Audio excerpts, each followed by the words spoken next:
bisa kembali berkumpul pada tempat yang paling mulia dan paling banyak pahala di sisi Allah. Yang saya muliakan sekalian jamaah yang sudah berhadir. Ya, alhamdulillah malam ini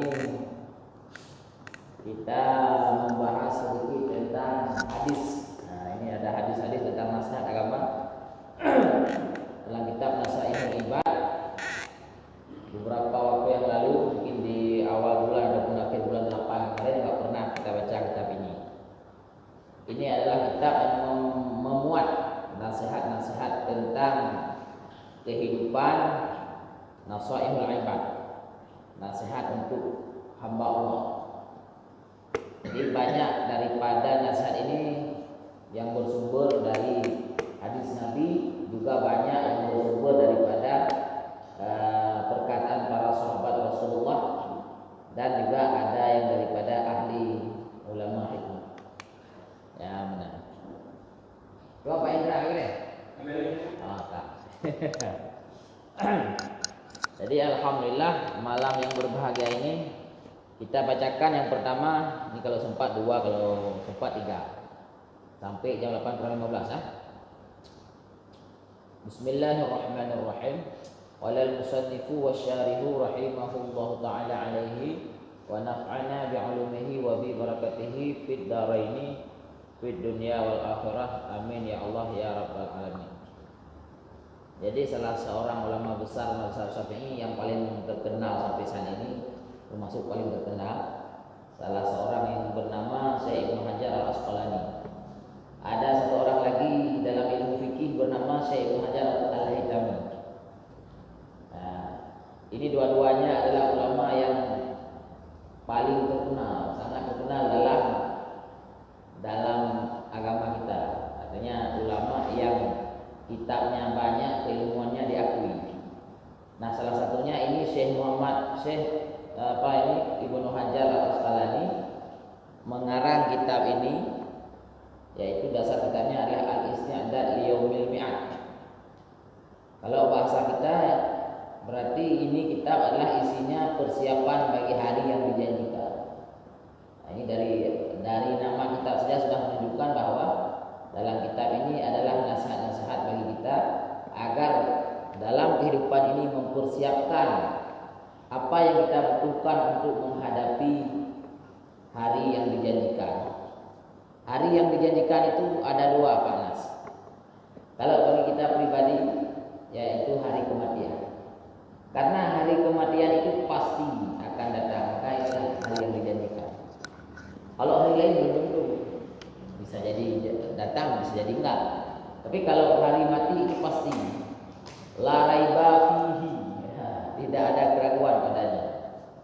Kemudian selanjutnya bagi kita semua, bagi umat manusia itu hari akhirat atau kiamat itu pasti dijanjikan. Maka sebelum kita sampai ke situ, sebelum kita berada pada hari yang dijanjikan, banyak sekali nasihat yang perlu untuk kita renungkan, ataupun kalau belum kita lakukan, kita praktekkan segera.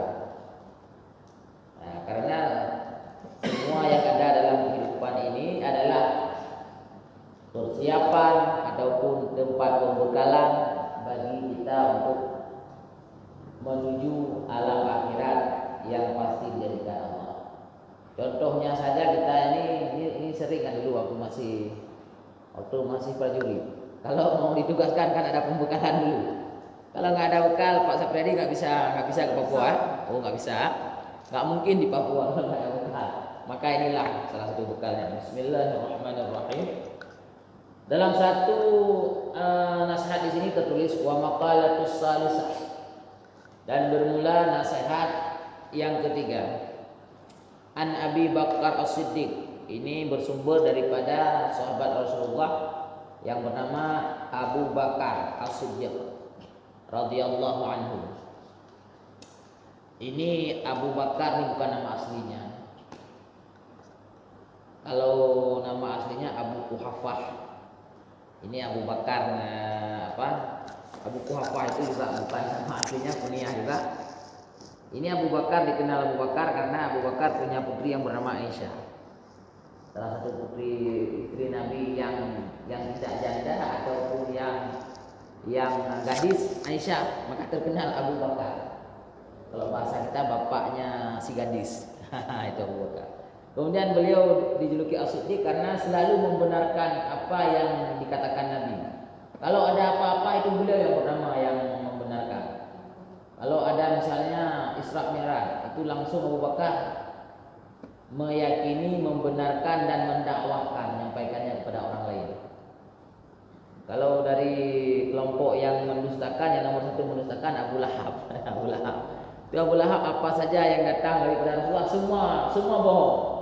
Semua tidak benar. Nah, itu Abu Lahab. Jadi makanya ini Abu Bakar digelar As-Siddiq karena beliau selalu membenarkan dan nomor satu orang yang pertama yang membenarkan apapun yang dibawa oleh Nabi. Maka dinamakan As-Siddiq. Kemudian sedikit di antara sahabat Rasulullah, kita tahu bahwa Rasulullah itu punya sahabat. Jadi sahabat yang paling mulia itu adalah menurut urutan mereka memegang khalifah. Yang pertama memegang khalifah Abu Bakar, kemudian Umar, kemudian Utsman, kemudian Ali. Jadi urutan kemuliaan mereka seperti itulah. Jadi segala perkara tentang agama itu yang diajarkan oleh malaikat Jibril kepada Rasulullah semuanya disampaikan kepada para sahabatnya. Semuanya. Tapi dalam menerimanya para sahabat tentu tidak semuanya. Artinya begini, misalnya Abu Bakar menerima yang ini, Umar menerima yang itu, kemudian dikumpulkan. Jadilah kita sekarang kitab hadis dan sebagainya. Bahkan kalau periwayat hadis paling banyak nanti adalah salah satunya Abu Hurairah dan Siti Aisyah. Karena Abu Hurairah tidak ada kerjaan lain. Kerjaannya cuma menjadi santri Nabi. Cuma menjadi pengikut Nabi dalam hal ilmu. Kalau ini Abu Bakar ini sibuk membantu Nabi dalam hal-hal politik dan keamanan negara dan sebagainya, bahkan langsung menjadi khalifah. Kalau Abu Hurairah itu memang tugasnya menghafal ilmu daripada Nabi. Jadi banyak sekali, paling banyak hadis diriwayatkan oleh Abu Hurairah. Jadi ini sedikit tentang sahabat Rasulullah. Ya, kuna pertanyaan masalah sahabat Rasulullah Pak Anas? Apa pertanyaan? Anak lihat. Pak Awal gimana? Pak Awal ini ada pertanyaan? Kadang-kadang mau tanya ini tentang sahabat-sahabat Rasulullah. Ada 10 orang sahabat Rasulullah yang dijamin masuk surga. Artinya 4 orang ini. Dan ada lagi yang lain yang dinamakan dengan as-sabiqul awwalin.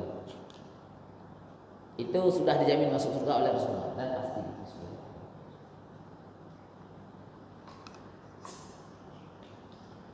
Ini istilah saja, istilah daripada sahabat kawan-kawan Rasulullah, orang yang hidup dengan Rasulullah dinamakan dengan sahabat. Kalau pengertian lengkapnya sahabat Rasulullah adalah orang yang pernah hidup bersama Rasulullah, berjumpa dengan Rasulullah dalam satu tempat, dan saat itu dia itu beriman kepada Rasulullah. Itu sahabat. Yang dimaksud dengan sahabat Rasulullah adalah setiap orang yang pernah berjumpa dengan Rasulullah, pernah satu majelis, misalnya seperti ini. Pernah satu, dulu nggak ada kedai kopi, nggak ada, pernah satu ngopi. Nah, kalau kenduri ada, kalau makan ada. Pernah bertemu satu tempat dengan Rasulullah, dan di saat bertemu itu sahabat tersebut sudah beriman dengan Rasulullah, maka itu dinamakan dengan sahabat Rasul. Nah, ini dia. Jadi kalau pernah hidup sezaman dengan Rasulullah tapi tidak bertemu, atau ada bertemu tapi tidak beriman kepada Rasulullah seperti Abu Jahal, maka itu tidak dinamakan dengan sahabat Rasulullah. Nah, ini dia bedanya. Nah, ada pertanyaan lagi?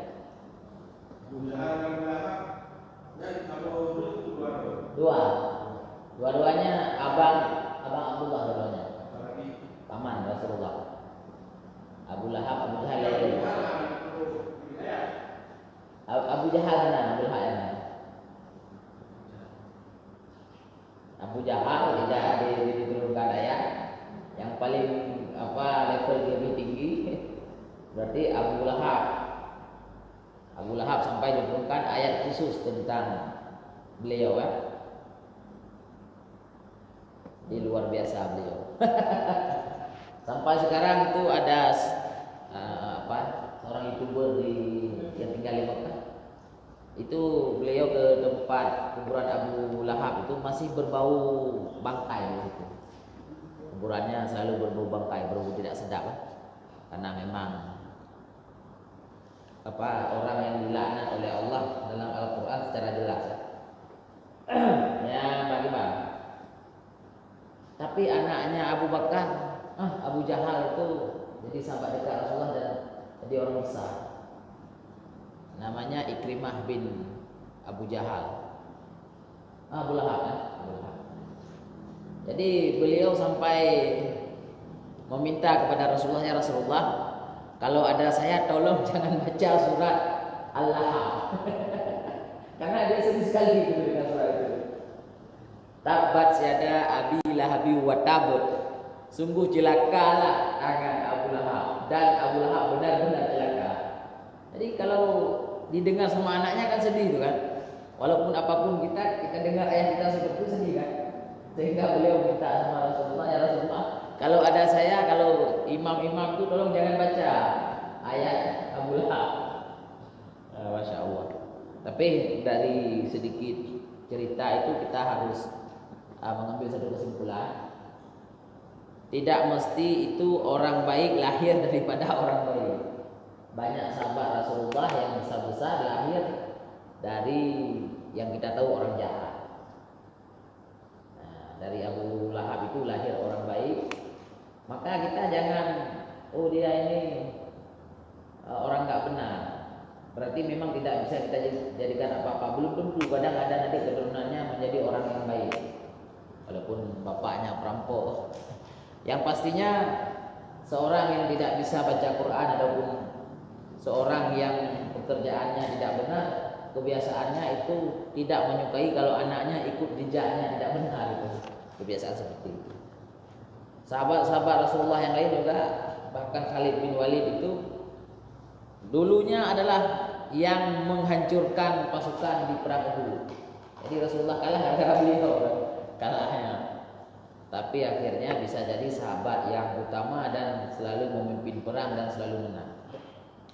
Sehingga Khalid bin Walid berkata, ya Rasulullah, hari ini saya masuk Islam. Seperti dulu saya banyak membunuh orang Islam, ini saya akan banyak membunuh orang kafir. Jadi saat dulu beliau banyak membunuh orang Islam. Jadi seperti itulah. Jadi kita kembali kepada Abu Bakar. Abu Bakar As-Siddiq radhiyallahu anhu berkata, "Man dakhalal qabra bila zadin." Barang siapa orang yang masuk kubur atau mati bila zadin dengan tanpa membawa bekal, yaitu bekalnya min amalus sholih, daripada amal sholih, amal kebaikan, fakaan nama, maka seolah-olah dianya orang itu rakibal bahra bila safinatin, orang yang menyeberangi lautan dengan tanpa perahu. Nah, inilah perumpamaan orang yang meninggal masuk kubur dengan tanpa ada amal soleh. Itu seperti kita mau menyeberangi lautan, mau ke Malaysia lewat lautan, mau ke Cina lewat lautan, mau ke Australia lewat lautan, tanpa ada perahu apapun. Mau berenang melewati lautan, ini enggak mungkin, mustahil ini. Seperti itulah berbahaya kehidupan kita selanjutnya di alam barzakh jika tanpa mempersiapkan amal kebaikan ataupun amal soleh. Maka fayaghriqa gharqan la khalasalahu, maka orang tersebut akan tenggelam sehancur-hancurnya, la khalasalahu, tidak akan selamat sedikit pun. Begitu dia. Maka kalau tidak ada amal soleh yang kita persiapkan hari ini, maka dalam kuburan itu jangankan bisa istirahat, jangankan bisa sukses, istirahat daripada masalah saja tidak bisa. Karena pasti akan sehancur-hancurnya, setenggelam-tenggelamnya, tidak akan ada keselamatan sedikit pun. Makanya bahaya sekali. Nah, jadi beginilah perumpamaan daripada Abu Bakar. Ini Abu Bakar yang memberikan sedikit nasihat bagi kita. Karena iman Abu Bakar itu luar biasa. Allah Ta'ala memuji iman Abu Bakar. Iman Abu Bakar itu kalau ditimbang dengan iman-iman kita semuanya, kalah semua iman manusia, lebih besar iman Abu Bakar. Luar biasa iman Abu Bakar. Iman Abu Bakar adalah iman yang paling besar. Keimanannya paling besar antara semua manusia kecuali Nabi Muhammad. Setelah Nabi Muhammad langsung keimanan tertinggi ada pada Abu Bakar. Maka beliau dengan penuh kesadaran, ini orang-orang selevel Abu Bakar ini di atas para nabi sebenarnya. Kalau nabi-nabi Bani Israel sudah jelas, bahkan di atas nabi rasul-rasul yang 25 kecuali rasul yang ulul azmi. Karena orang-orang paling mulia di sisi Allah setelah Nabi Muhammad adalah para sahabat Rasulullah. Ada pendapat ulama lebih mulia daripada malaikat. Ini para sahabat yang empat ini lebih mulia daripada para malaikat. Ada sebagai ulama mengatakan lebih mulia daripada nabi-nabi lain. Ada yang mengatakan sampai segitunya. Karena makhluk ataupun makhluk, arti makhluk adalah ciptaan Allah. Ciptaan Allah yang paling mulia adalah Nabi Muhammad SAW. Selanjutnya adalah sahabat-sahabatnya yang besar-besar ini. Ada yang seperti itu ya. Nah, jadi begitulah hebatnya, begitulah kedudukan ini para sahabat-sahabat Nabi.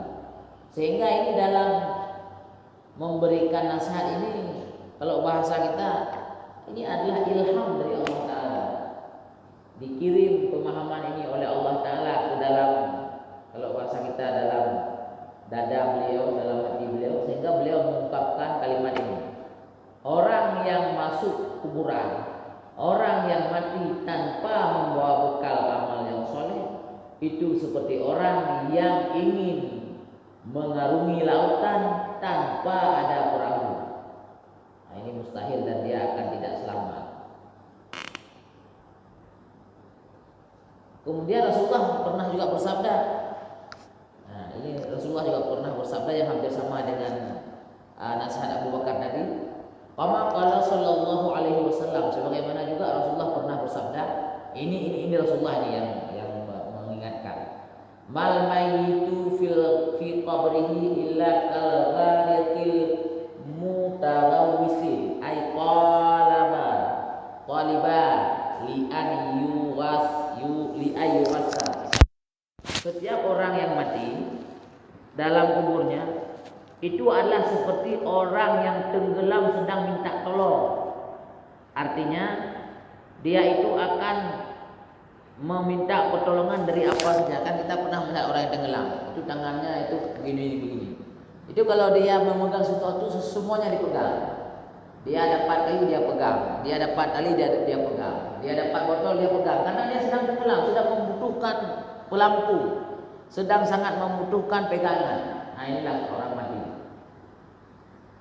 Kalau tidak membawa bekal pasti tenggelam seperti itu, dan sangat kita sayangkan keadaannya, sangat membutuhkan kepada bantuan orang lain.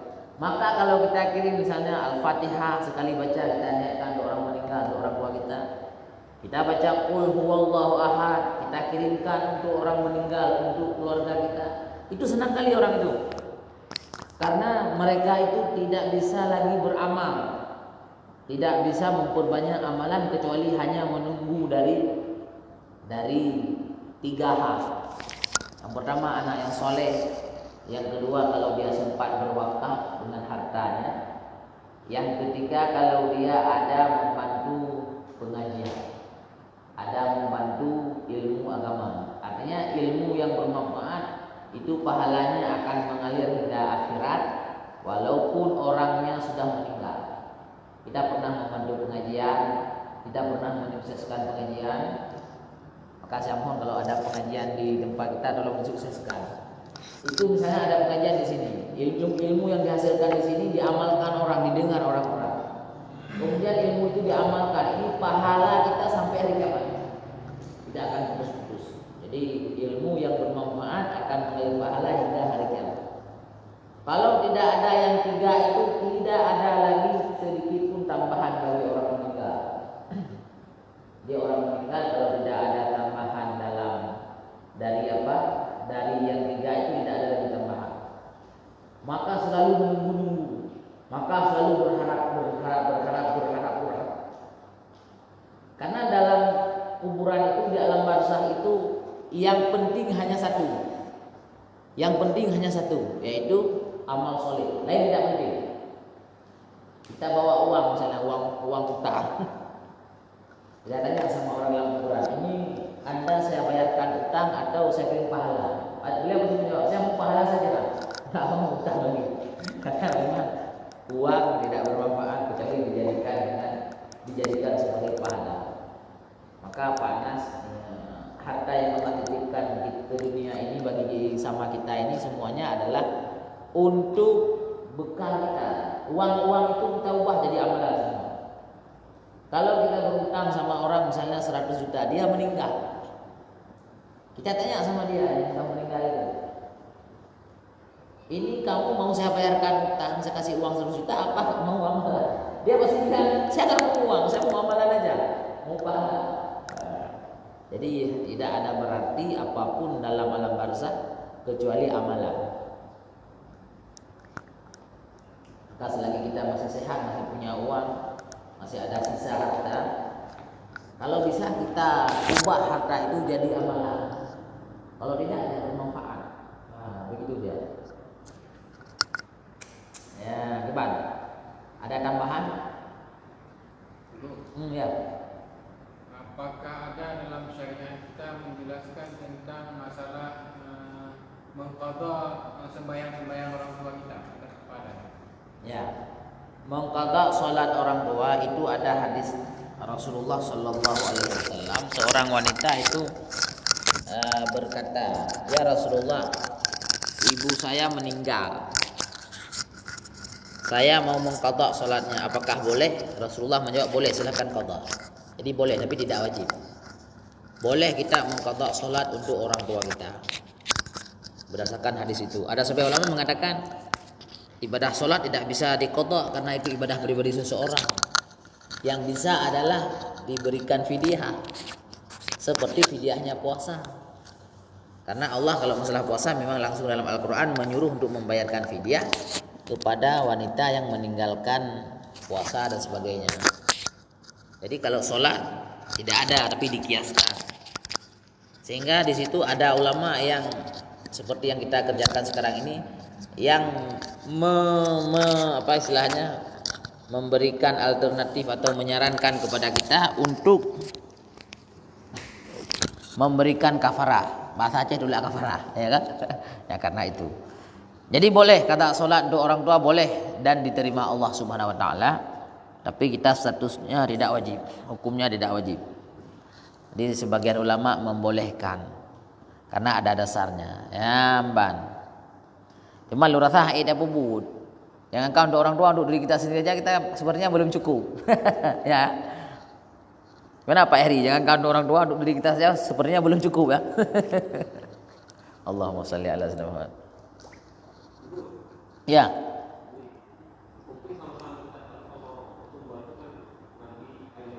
Apa? Ya, Nabi akhir zaman ya.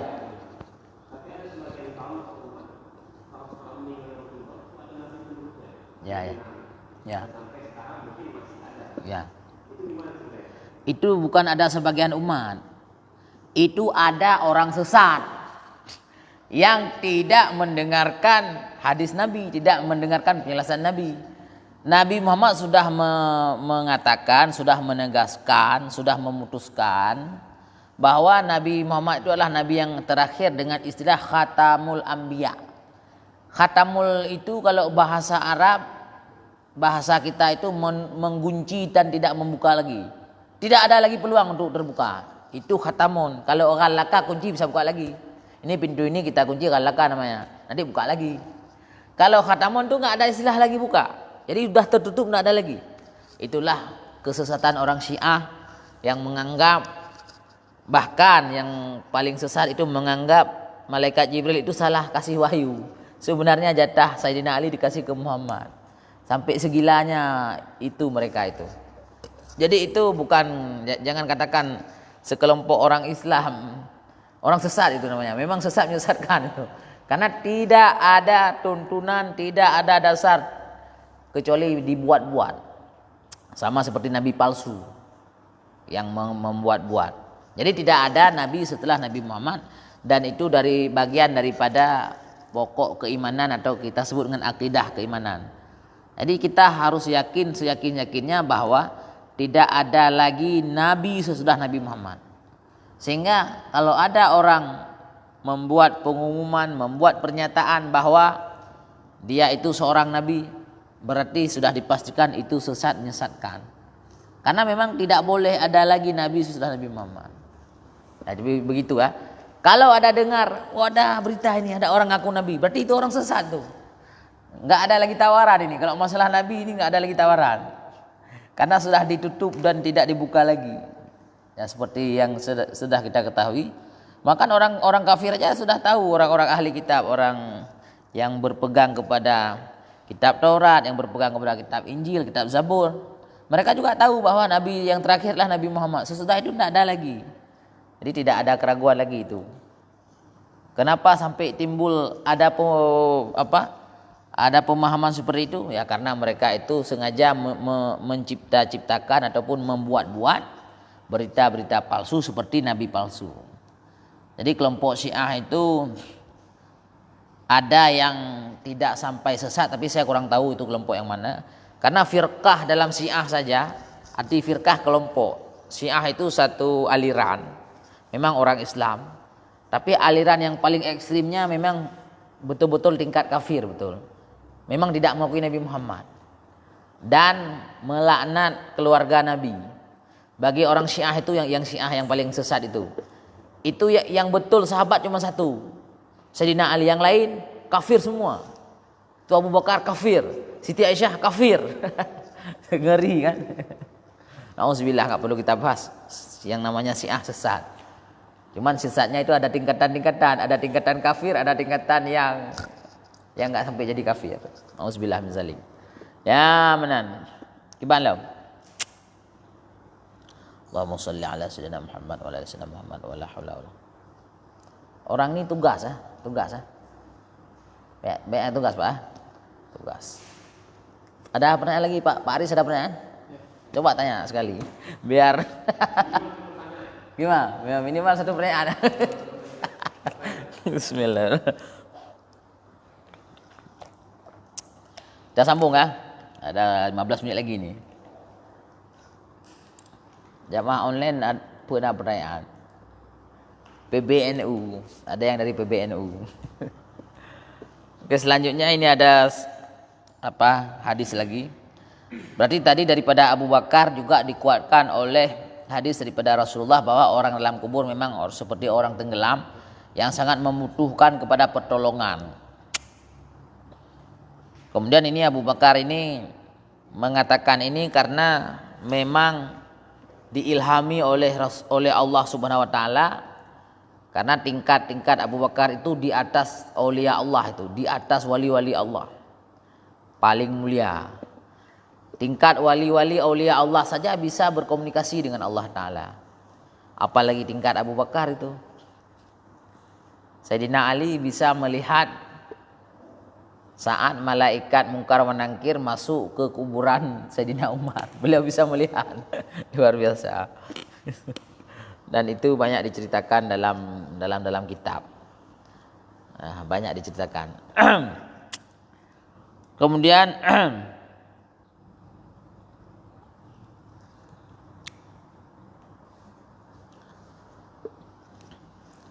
jadi saya tambahkan sedikit.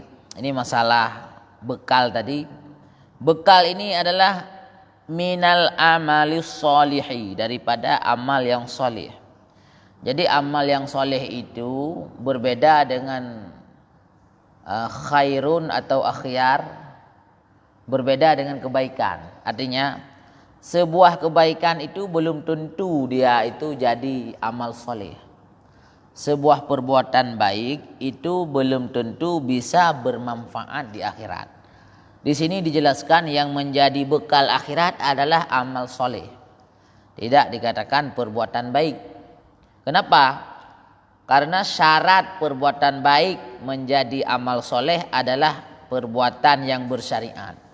Artinya perbuatan yang karena Allah, yang karena kita bersumber daripada ilmu. Artinya amalan kita ini adalah amalan yang kita kerjakan berdasarkan keilmuan. Artinya kita menuntut ilmu. Allah mewajibkan kepada kita untuk menuntut ilmu agama, dan itu dipraktekkan langsung oleh malaikat Jibril kepada Nabi Muhammad.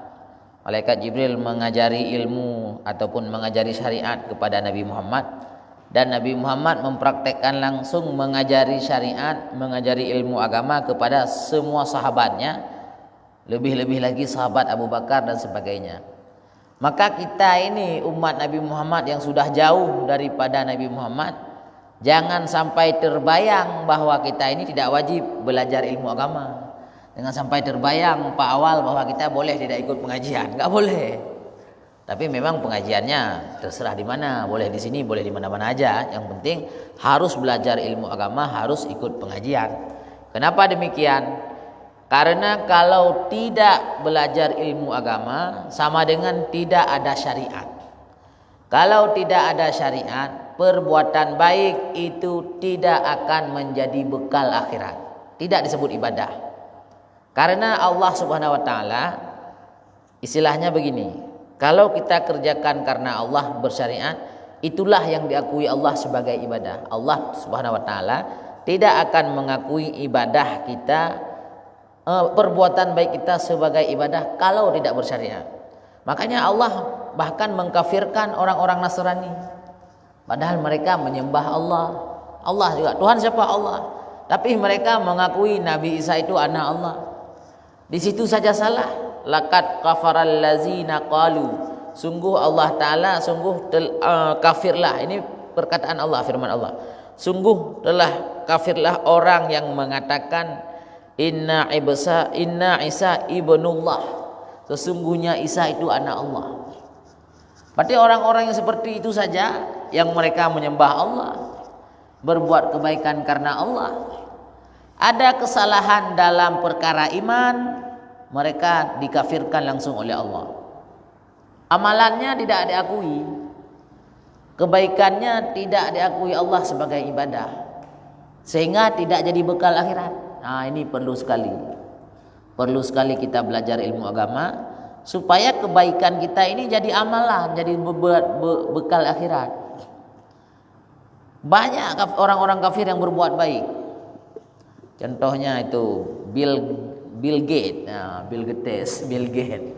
Banyak sekali dia berbuat kebaikan. Mark Zuckerberg banyak sekali berbuat kebaikan. Mungkin kalau sumbangan dia sudah jelas lebih besar daripada sumbangan kita. Dia triliun main sumbang. Ya kan? Tapi karena dilakukan bukan karena Allah, maka tidak jadi bekal akhirat. Itu perbuatan baiknya tidak akan membuat dia ada bekal di akhirat ataupun menjadi ibadah dia untuk akhirat. Tidak. Semuanya akan dibalas oleh Allah di dunia ini. Nah, maka ini yang perlu digarisbawahi. Perbuatan baik belum tentu jadi amalan. Cara agar perbuatan baik itu jadi amalan, jadi kebaikan ataupun bekal akhirat adalah kita harus syariatkan perbuatan baik itu. Artinya singkat cerita, perbuatan baik itu karena Allah, itu singkat cerita. Tapi jangan dimaksud karena Allah, niatnya saya karena Allah. Metodenya juga harus bersyariat. Artinya ada rukun-rukunnya yang perlu diperhatikan, ada syarat-syaratnya yang perlu dijaga. Nyambang. Tengku Gusti Santana. Ini dari Padang ini. Kuburan kafir ada diringankan azabnya jika dilewati anak yang lagi mondok.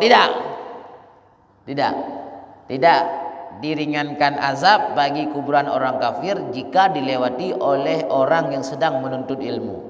Kita ini sedang menuntut ilmu, ini kita ahli ilmu, maksudnya orang sedang belajar ilmu agama. Ini kalau kita pulang lewat kuburan, itu dalam kuburan itu, tapi kita tidak tahu berapa lama berhenti. Yang jelas kuburan orang beriman bila dilewati oleh orang yang menuntut ilmu, maka azab yang ada dalam kuburan itu akan dihentikan. Orang kafir enggak dihentikan. Karena orang kafir itu tidak ada kebaikan sesudah kematiannya, apapun tidak ada. Orang kafir yang mendapatkan keringanan dalam kuburan cuma satu, yang sudah kita dapatkan keterangan dalam kitab, yaitu Abu Jahal. Nah ini bukan Abu Lahab, ini Abu Jahal. Itu karena Abu Jahal melaksanakan maulid Nabi. Jadi Abu Jahal di saat Nabi Muhammad lahir, beliau senang sekali, sampai mengatakan, Abu Jahal diberitahu oleh anak buahnya, kalau bahasa kita, kalau bahasa dulu budaknya, bahwa wahai Abu Jahal, anak keponakanmu, anaknya Abdullah, Muhammad sudah lahir. Yang benar saja kamu. Kalau memang Muhammad keponakan saya lahir, kamu saya merdekakan. Karena dia senang sekali dengan kelahiran Nabi Muhammad. Karena orang-orang itu adalah keturunan mulia. Jadi saat Abdullah itu sudah kawin, itu semua keluarga senang semua. Ditunggu-tunggu mau lahir anaknya, semua keluarga senang semua. Sampai Abu Jahal ini kalau Muhammad ini sudah benar lahir, namanya sudah dikasih tahu sebelumnya. Ini anak mau lahir ini sudah dikasih tahu nama sama Abdul Muttalib. Sudah kasih tahu duluan, sudah dikasih nama duluan. Ini kalau benar-benar dia lahir ini, saya merdekakan kamu. Artinya kamu saya bebaskan. Senang sekali. Jadi gara-gara itulah Abu Jahal ada yang bilang setiap malam Senin, kita doakan semoga setiap malam Senin. Ada yang bilang setiap 12 Rabiul Awal, tanggal 8 ini ya. Tanggal 8 Maulid ya. 18 10 ya, Maulid. Ada yang bilang tanggal 12 Rabiul Awal itu Abu Jahal diringankan azab.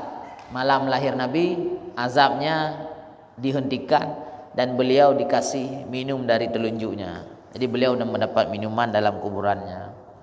Cuman beliau saja yang kita tahu diringankan azab. Orang lain kita nggak tahu. Ya begitulah ya. Misalnya uang 10 juta, kalau kita wakaf infak, siapa lebih baik kita bagikan ke satu tempat atau kita ratakan? Tergantung itu. Kalau ada satu masjid yang sedang membuat ataupun satu dayah sedang membangun, maka bagus ke dayah, itu bisa langsung jadi satu asrama misalnya, satu balai misalnya kan, pahala terus mengalir. Ya, jadi tergantung. Kalau tidak ada yang sedang membangun, berarti bagus kita ratakan kemana yang perlu. Jadi kalau bisa berarti itu dibuatkan satu tempat saja, misalnya untuk membangun balai ataupun asrama santri. Ya benar. Jadi adalah bersedekah ataupun berwakaf untuk ilmu agama Allah. Kalau kita wakaf untuk pesantren, untuk menghidupkan proses belajar ilmu agama ataupun pengajian, maka dengan hidupnya pengajian, dengan terlaksananya pengajian, itu masjid akan makmur. Artinya lebih banyak pahala kita wakaf kepada pesantren daripada ke masjid. Tapi ini jangan salah-salah. Wakaf ke masjid banyak pahalanya, banyak sekali, tapi lebih banyak ke pesantren. Paham ya? Jangan bilang, oh enggak banyak ya ke masjid. Banyak juga. Banyak juga ke masjid. Tapi lebih banyak ke pesantren. Nah, Sujianto Zaki ya. Pak Sujianto. Jadi lebih banyak ke pesantren. Tapi yang betul-betul membutuhkan nih, yang sedang membangun asrama atau sedang membangun balai untuk tempat belajar. Kami di pesantren sering sebut balai. Katakanlah ruang belajar. Misalnya 10 juta itu bisa untuk tempat apa tuh, lantainya misalnya. Jadi bagus seperti itu. Kalau memang tidak ada di sana pesantren yang sedang membangun, ke masjid juga bagus, tapi lebih bagus ke mensukseskan belajar ilmu agama. Saya mengambil kesimpulan ini karena dalam kitab Bughyah Mustarsyidin di bab sedekah sunnah itu ada satu makalah, ada satu penjelasan daripada, kalau sempat saya bacakan ini, daripada Syekh Jalaluddin bin Abdurrahman Asyuti. Beliau mengatakan sedekah itu ada 5 tingkatan. Sedekah paling banyak itu untuk ahli ilmu, untuk mensukseskan ilmu. Logikanya itu kalau sedekah untuk mensukseskan ilmu itu 900.000 kali lipat. Logikanya begini, kalau kita membantu pesantren ataupun tempat pengajian, maka di saat pengajiannya sukses, berarti orangnya pintar, ya kan?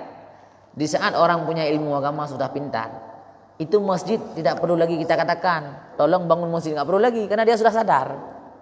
Tapi kalau kita hanya bangun masjid saja, ini kita bangun lantai masjid, itu besar pahalanya karena jadi tempat sholat, tapi tidak jadi tempat pengembangan ilmu. Nah, ini masalahnya. Kalau orang sudah paham ilmu, kita nggak perlu lagi bawa apa tuh iuran bulanan ke rumah, tolong sedekah, nggak perlu lagi karena sudah kesadaran sendiri. Orang sudah punya ilmu, sudah sadar, ya Pak Mani kan, sudah sadar. Nggak perlu lagi kita WA tiap bulan, nih tolong nih uang iuran kita, nggak perlu lagi. Ya gimana Pak? Jadi gini, kita melakukan pertolongan, Ya, atau bersedekah, ya, tapi lupa niatnya. ya. Itu bagaimana? Alhamdulillah, niat dalam bersedekah tidak wajib karena dipadakan dengan tujuan kita. Kan kita pasti punya tujuan tuh sebelum melakukan itu. Artinya tidak wajib seperti saat sholat. Saat sholat Allah Akbar, aku sholat fardu maghrib. Nggak perlu seperti itu. Bahkan wakaf pun tidak perlu. Bahkan menikahkan anak pun nggak perlu. Tidak diniatkan. Yang wajib adalah zakat. Zakat itu wajib kita niatkan, ya Allah ini harta zakat saya. Nah, itu aja. Jadi nggak apa-apa ya, nggak masalah. Tetap pahalanya nggak kurang itu. Nah, jadi nggak wajib niatnya, bukan menjadi syarat atau rukunnya ya. Alhamdulillah. Banda Aceh, bereh pang, nyuji nipiuh ndek. Nah, namanya dengar pengajian. Sesudah kita laksanakan sholat subuh, nyo kasalah aja begitu, kasalah. Yang pertanyaan ini agak sedikit keliru ya. Sesudah kita Hafsah Abdullah, sesudah kita melaksanakan sholat subuh, siapa yang lebih banyak pahala, kita sholat witir atau baca yasin? Jadi sesudah sholat subuh ini nggak ada lagi sholat witir. Sholat witir dia itu sesudah sholat isya. Jadi kalau pertanyaannya siapa bagus sholat dengan baca yasin, itu tergantung tempat. Kalau sesudah sholat subuh tidak ada lagi sholat, yang nggak boleh sholat, kecuali mau qada sholat yang tadi kita nggak ingat. Habis sholat subuh ada waktu kita ingat, oh tadi malam ataupun kemarin belum sholat isya, itu boleh qada sholat. Tapi kalau sengaja kita jatuhkan qada sholat kita sesudah sholat subuh, itu berdosa dan tidak sah. Contoh sengaja begini, kita mau sholat subuh, kita ingat, oh sholat tadi malam belum saya laksanakan, nggak apa-apa saya sholat subuh dulu, habis itu baru sholat qada. Ini salah, nggak bisa nih. Tapi kalau kita tidak ingat, pas mau sholat nggak ingat, habis itu kita langsung sholat subuh, sesudah sholat subuh baru ingat bahwa kita punya sholat qada yang belum kita bayar, yang belum kita qada, itu boleh qada. Nah gitu dia. Jangan disengaja membuat qada sholat sesudah sholat subuh, itu tidak boleh.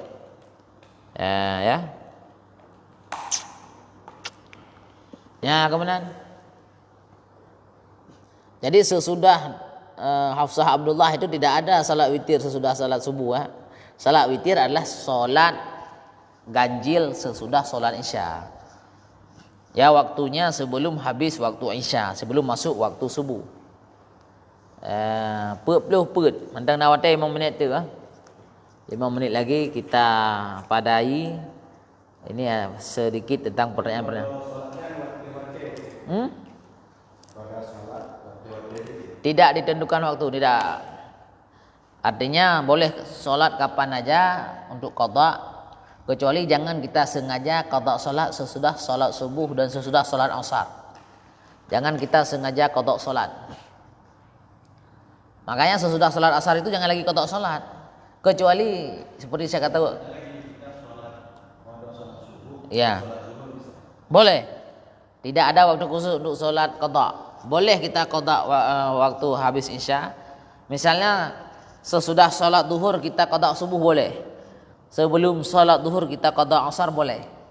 Sesudah salat maghrib kita qada salat duhur boleh. Ya, tidak ada waktu khusus. Ya, benar. Saya wirid bukan witir. Salat baca Yasin yang bagusnya dia itu malam. Bagus malam. Sesudah salat subuh boleh juga. Berarti sesudah salat subuh bagusnya itu boleh wirid, boleh baca Yasin.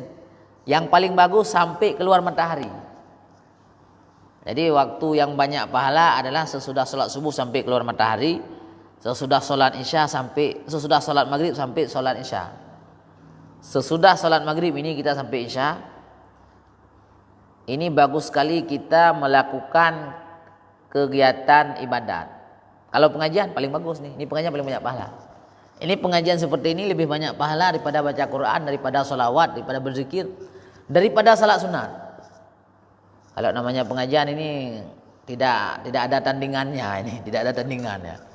Kecuali dengan salat wajib itu saja tandingannya. Ya, benar.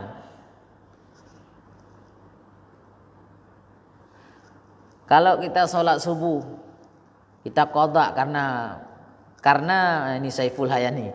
Karena kita telat bangun, boleh apa enggak? Memang wajib, bukan boleh lagi. Kita telat bangun ya wajib qada salat subuh. Bukan boleh, memang wajib, ya, memang harus qada salat. Jangan tanya boleh apa enggak, memang wajib. Panas ya? Kita telat bangun subuh. Pas jaga jam 7, ya salat subuh terus. Nah, itu memang wajib, bukan boleh kita qada, memang wajib. Ya. Kan boleh lagi ya. Niatnya di qada subuh apa? Qada subuh. Bukan salat subuh ya. Kalau salah niat enggak apa-apa. Misalnya niat aku salat fardu subuh, enggak apa-apa juga. Tapi yang banyak pahalanya yang lebih utama di niat qada aku salat qada subuh. Aku salat fardu aku qada salat fardu subuh. Ini jangan lupa pada niat itu yang harus disebutkan ada 3. Aku salat fardu subuh, aku salat fardu maghrib, aku salat fardu isya. Jadi aku salat itu usalli atau kasat bahasa Arabnya. Kemudian ta'arat yaitu menentukan itu fardu. Artinya salat wajibnya. Karena kan subuh ada salat sunatnya, sunat qabliyah subuh. Jadi kita katakan aku salat fardu subuh. Qada karena Allah Taala kalau mau kita tambah, kalau enggak apa-apa. Aku salat fardu subuh. Kemudian ta'yin menentukan itu kapan itu. Nah, ya.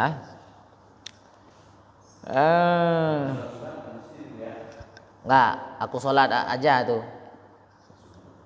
Kalau salat sunat sebutkan salatnya aja. Ya. Wakaf bisa niat berubah karena kondisional perkembangan kegunaan. Contoh, wakaf tanah untuk musala, kemudian musalanya untuk sahnya membangun, kemudian pemilik wakaf tanah itu untuk masjid, bagus lagi. Wakaf untuk musala, kemudian dibangun masjid, lebih bagus lagi. Karena niat untuk perkembangannya. Yang tidak bisa di luar kemungkinan yang diniatkan oleh orang yang mewakafkan. Misalnya wakaf untuk pesantren, ini untuk kepentingan belajar di pesantren. Jangan nanti dibuat jadi pasar hewan. Ya, jangan dibuat jadi pasar hewan nanti. Misalnya apa saja? Ya. Mau dibuat jadi rumah sakit Kalau ada alternatif lain jangan, nggak boleh. Karena itu orang yang mewakafnya untuk pesantren ya, untuk pesantren. Diwakaf untuk buat musala, dibuat masjid kan bagus lagi. Ya kan? Bagus lagi itu, boleh itu. Ya, masih sejalan itu dengan niat orang yang mewakafkan itu. Gimana? Dalam mazhab Hanafi boleh ganti wakaf. Kalau di sawahnya kan kecil. Ya. Dalam berapa penghasilan untuk pesantren? Itu dibayar mahal sama perusahaan dan kita yang lebih luas. Hasilnya pun lebih banyak untuk pesantren itu. Apakah kan ada dalam mazhab Hanafi boleh. Dalam mazhab tanya hanjut menyo kaperle dah cok mazhab Hanafi. Jeut dah cok tunggu jeut tak kaperle sebab khusus wakaf. Cuma kalau sekarang mungkin tidak terlalu terdesak ya. Kesannya kan terlalu apa? Ya, karena gini, kalau segitu sawah kan enggak sedikit kali manfaatnya ya kan. Makanya kita ganti. Logikanya, kalau kita tanya sama misalnya contoh yang perlu diganti. Betul. Enggak, kalau hadis dan ayat itu malah nggak bisa tuh. Ini pendapat Imam Hanafi boleh wakaf itu digantikan, tapi ini jangan langsung dipraktekkan, harus belajar dulu syarat dalam mazhab Hanafi. Dalam mazhab Hanafi boleh menggantikan tanah wakaf, bahkan boleh menjualnya untuk lebih kepentingan lebih baik. Tapi misalnya tadi ini ada tanah kosong sudah diwakafkan untuk masjid, rencana mau dibuat masjid di tempat yang ramai. Kalau di situ kita buat masjid nggak ada orang nanti, yang banyak malah malam-malam masuk babi nanti di hutan. Tanah wakaf di hutan masuk babi malam-malam. Kita jual tanah itu, kita beli di perkampungan atau di kota, kita bangun masjid, kan tujuannya sama tuh. Maka dalam mazhab Hanafi itu boleh, tapi ini jangan langsung diikut, harus belajar dulu. Logikanya begini, kalau kita tanya sama pemilik tanah, ini ya, misalnya beliau sudah meninggal. Kalau beliau masih ada mungkin masih bisa itu kan. Itu kita tanya sama beliau, ini tanah wakaf Anda ini saya buat di hutan atau di kota saja? Pasti beliau bilang di kota saja biar ramai orang ya kan. Kan beliau pengen pahala. Nah, ini logikanya. Tapi untuk mengikuti mazhab Hanafi harus tetap belajar syarat-syaratnya dulu.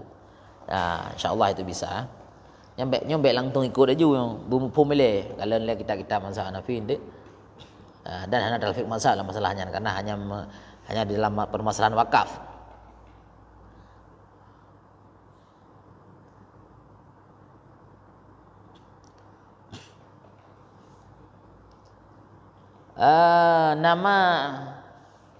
Nama anak ada Asmaul Husna.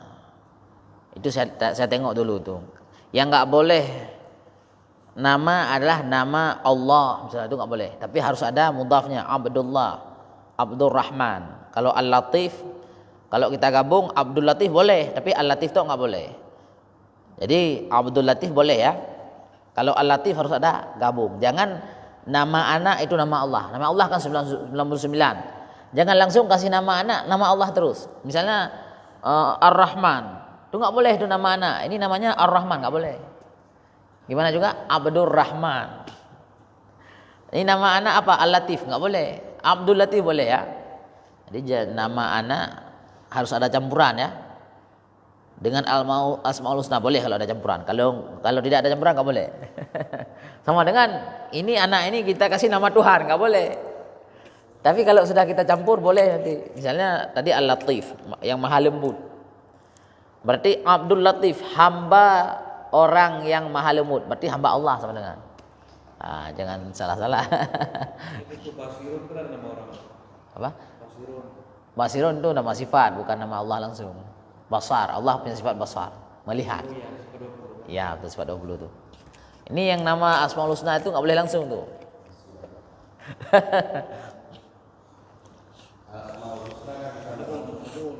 Harus gabung kan? Ya. Kalau kita mau wakaf ke pesantren misalnya, tapi dikasih dalam bentuk uang dengan perkiraan per meter, misalnya 50.000, ya boleh. Nanti uang itu beli tanah itu diniatkan wakaf. Itu cara kerjanya. Nggak bisa kita wakaf uang, karena uang tidak bertahan. Jadi beli tanah, jadi caranya kita kita wakilkan untuk membeli dan melaksanakan wakaf. Ini uang saya 5 juta, tolong beli tanah dan laksanakan wakaf untuk saya.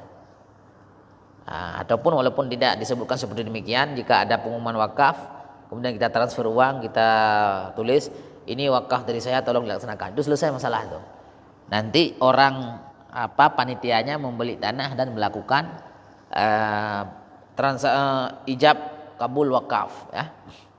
Wakaf itu kalau untuk jihad, kalau untuk umum nggak perlu diterima. Misalnya kita wakaf tanah Gedaya Habutumin, ini nggak perlu ada orang terima, yang penting kita sudah beli.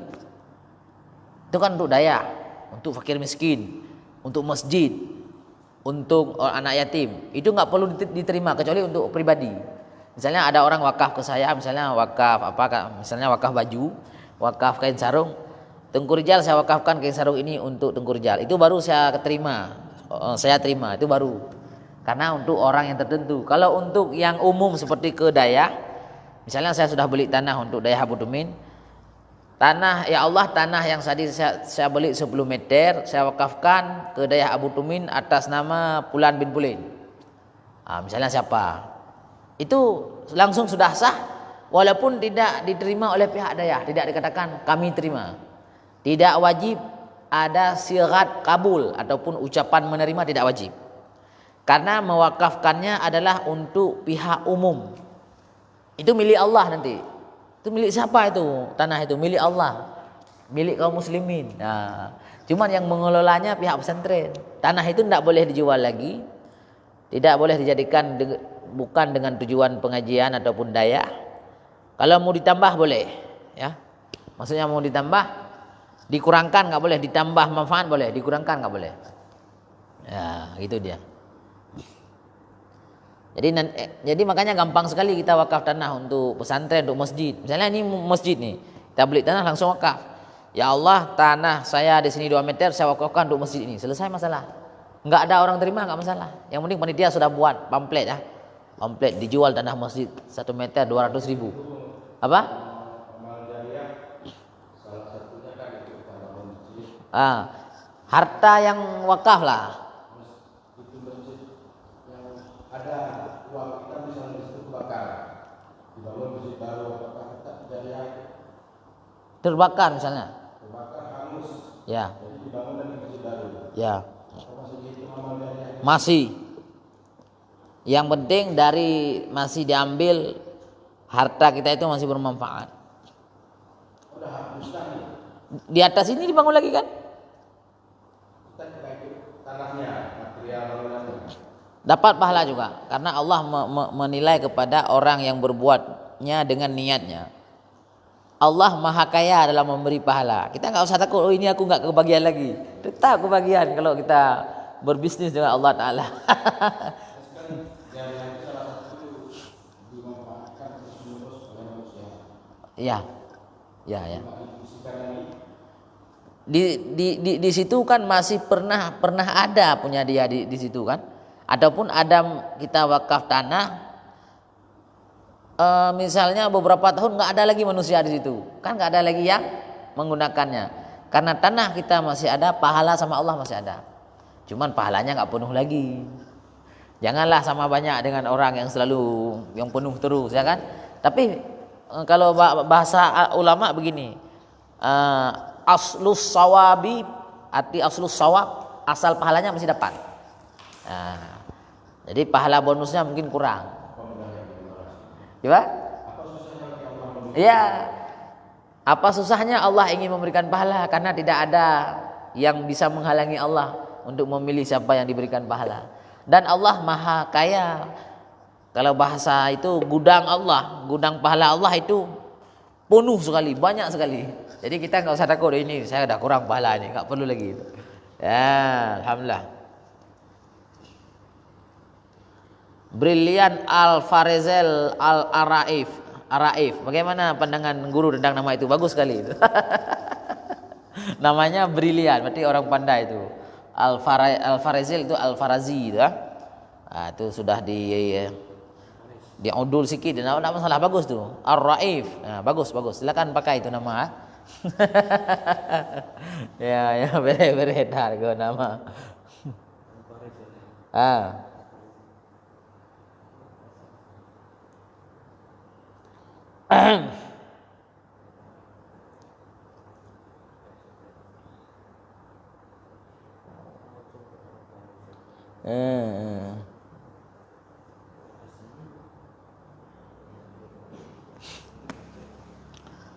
Cik si urat, ini ada orang sakit di rumah. Ada orang sakit di rumah. Karena sakit datang orang pintar ke rumah mau diobatin. Ya, orang pintar, dukun pubat lah. Ya sembuh bahasa Aceh. Ya kan? Tidak ada orang laki-laki di rumah. Apa boleh kita misalnya memberikan minum untuk tamu? Ya boleh, karena sudah datang ke rumah itu boleh. Karena bukan wanita yang keluar rumah, tapi tamunya datang ke rumah tujuan untuk berobat. Karena berobat itu tadi mak tuannya nggak bisa lagi jalan misalnya, kan harus datang tukang obatnya. Jadi boleh, kalau itu pertanyaan boleh. Apakah boleh kita misalnya membuat minuman untuk tamu itu tanpa sepengetahuan suami? Itu pertanyaannya. Ya boleh lah, karena memuliakan tamu, ya kan? Ya, dengan batasan-batasannya tentunya ya. Nyan nolal kema. Itu masalah berobat dengan dukun-dukun. Ini saya tidak menuduh siapa. Siapapun yang mengatakan bahwa dia bisa menyembuhkan, itu salah, jangan percaya lagi. Yang kedua, siapapun yang mengatakan saya akan menyembuhkan dengan roh Syekh Abdul Qadir Al-Jailani, itu bohong, jangan percaya lagi. Itu aulia paling besar, itu nggak bisa kita ajak-ajak main ke rumah kita. Ya kan, itu ada yang bilang ini arwah Syekh Abdul Qadir saya sembuhkan ini. Bohong itu ya. Jangan percaya lagi itu. Tapi kalau ada dukun mengatakan kita usahakan semoga Allah memberikan kesembuhan, itu bagus. Ya gitu ya. Jangan dibilang-bilang macam-macam ini saya sembuhkan ini orang. Disalah itu dukun itu. Jadi nggak usah percaya lagi. Jangan undang lagi ya. Ya, jadi bisa jadi benar, bisa jadi salah. Allahu a'lam bishawab.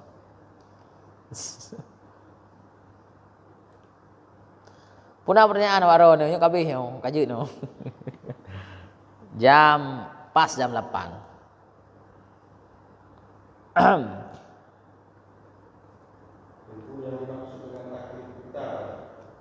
Taklid buta.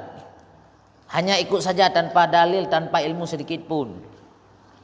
Itu taklid buta biasanya dalam istilah tauhid. Kita sifat 20 itu enggak tahu sedikit pun. Kita yang tahu Allah itu ada, apa dalilnya enggak tahu. Limun au muta'allimun au mustami'un wala takun rabi'un. Fatahlik. Ini ada orang Batam tanya kayak itu juga kemarin tuh. Jadi dalilnya ataupun hadis Nabi yang mengatakan bahwa kita harus berada dalam salah satu pihak dalam masalah ilmu atau pengajian, yaitu hadis Nabi kun alimun au muta'allimun au mustami'un wala takun rabi'un fatahlik. Artinya, hai umatku adalah kamu itu orang yang alim yang bisa mengajarkan ilmu agama, ataupun kalau tidak ada seperti itu maka belajarlah ilmu agama. Kamu belajar ilmu agama secara aktif. Artinya kita bawa kitab, baca kitab dan sebagainya seperti anak pesantren. Kalau tidak seperti demikian adalah kamu sebagai orang yang mendengarkan ilmu. Seperti kita ini dengar saja tanpa mengkaji kitab. Jangan kamu berada golongan yang keempat, maka kamu akan celaka. Itu golongan yang keempat dalam hadis riwayat lain ada disebutkan bahwa mereka itu hamajun hamaji, yaitu seperti kehidupannya lalat pada kotoran kerbau. Orang yang tidak ada termasuk dalam salah satu di antara tiga golongan tadi, yaitu belajar atau mengajar atau mendengarkan ilmu, maka siapapun dia walaupun pangkatnya besar, itu kehidupannya sia-sia.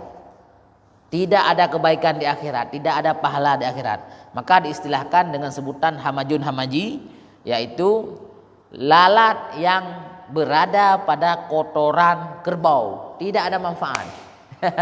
Ya, itu seperti itu maksudnya ya. Demikian, wallahu a'lam bishawab.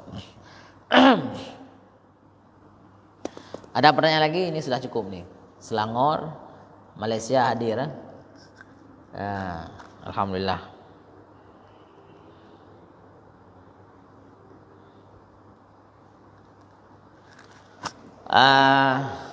Kabar Pak Awal, kabar masuk dinas jam berapa Pak Opai? Masuk sekarang? Dinas jam berapa? Ini lagi dinas? Ya, boleh untuk salat boleh ya, nggak masalah. Oke, kita padakan sampai di sini. Jadi alhamdulillah demikianlah pengajian pada malam ini, semoga menjadi ilmu bagi kita. Harus kita yakinkan terus bahwa bersyariat itu wajib, belajar ilmu agama itu wajib agar kita bisa bersyariat, karena tidak ada arti bekal kebaikan dengan tanpa ilmu syariat, tidak akan jadi bekal akhirat nanti. Maka seperti nasihat Abu Bakar bahwa orang yang mati itu membutuhkan bekal, yaitu amalannya yang soleh. Wallahu a'lam bishawab, wabillahi taufiq wal hidayah. Bila ada keliru tolong diluruskan, dikritik dan saran dibenarkan supaya kita tambah ilmu dan tambah pahala. Wassalamualaikum warahmatullahi wabarakatuh. Mari kita bersalawat. Sallallahu ala Muhammad sallallahu alaihi wasallam. Sallallahu ala